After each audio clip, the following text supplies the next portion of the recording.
Hello friends, welcome back to my YouTube channel. So in today's video, we are going to see about deltoid muscle. The deltoid muscle is a very important 5-mark question for your anatomy university exam. So let's see that in detail. The deltoid muscle is going to be discussed under 6 topics. That is introduction, origin, insertion, nerve supply, actions and clinical anatomy. First, let us orient ourselves to the deltoid muscle diagram. That is, this triangular structure is called the deltoid muscle. And it has 3 parts, that is posterior part or the spinous part because it attaches to the spine of the scapula. Next is the acromion part or the middle part or the medial part or the bulkiest part of the muscle. And then is the anterior part or the clavicular part because it attaches to the clavicle. Next, let us see about the introduction of the deltoid. That is, the deltoid muscle is a large, triangular, bulky muscle of the shoulder region. It maintains the contour of the shoulder, the round contour of the shoulder. If this is the shoulder, it maintains a round contour. It has got its name deltoid from the symbol delta or the Greek letter delta. Next, let us see the parts of the deltoid. So there are 3 parts of the deltoid, namely clavicular part or the anterior part, acromion part or the medial part, and then the spinous part or the posterior part. As we discussed earlier, this is the anterior part or the clavicular part. It has got its name clavicular part because it arises from the lateral 1/3 of the anterior border of clavicle. Next is the acromion part. The acromion part, this is the acromion process of the scapula. So the acromion part got its name because it arises from the lateral border of acromion process of scapula. Next is the spinous part. We already said the spinous part arises from the lateral 1/3 of the spine of scapula.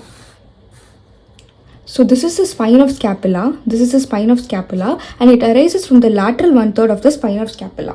We already saw the origin of the muscle. The origin differs for each of the 3 parts, but when it comes to insertion, it remains same. All 3 parts of the deltoid insert at the same area, that is V-shaped deltoid tuberosity which is present in the shaft of humerus.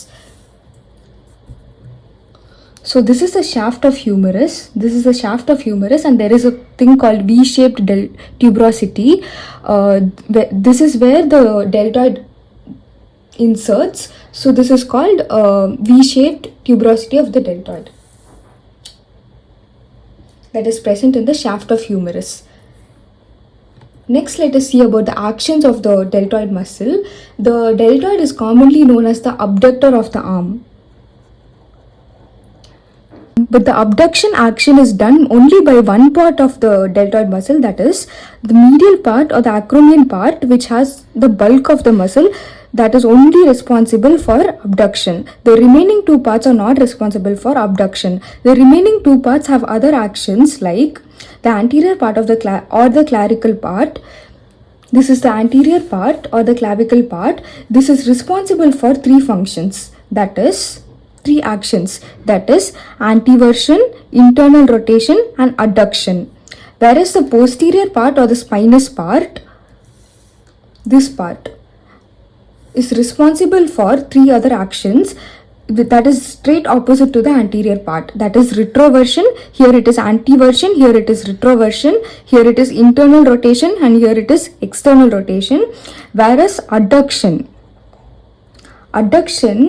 remains common for both of the parts. So these are the actions of the deltoid muscle. Let us write once over here also.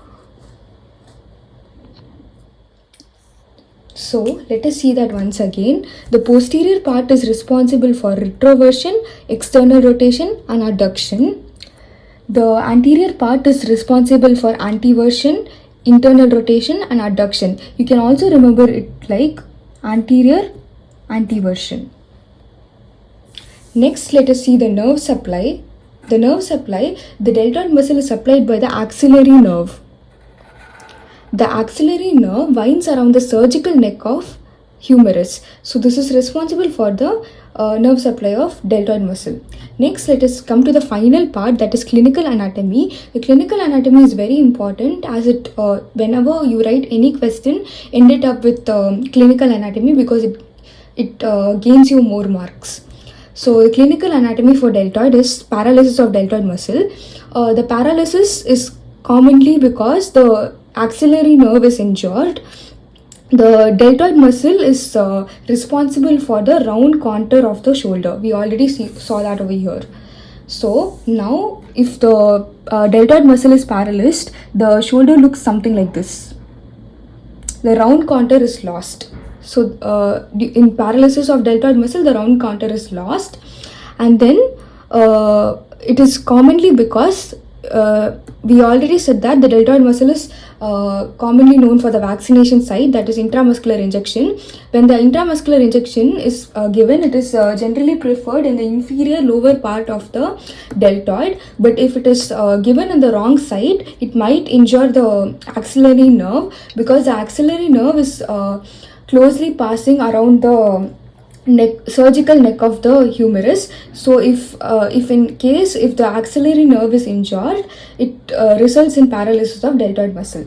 So with this, I end the video. Thank you so much for watching, friends. If you find this video useful, consider subscribing the channel for more such videos. Thank you.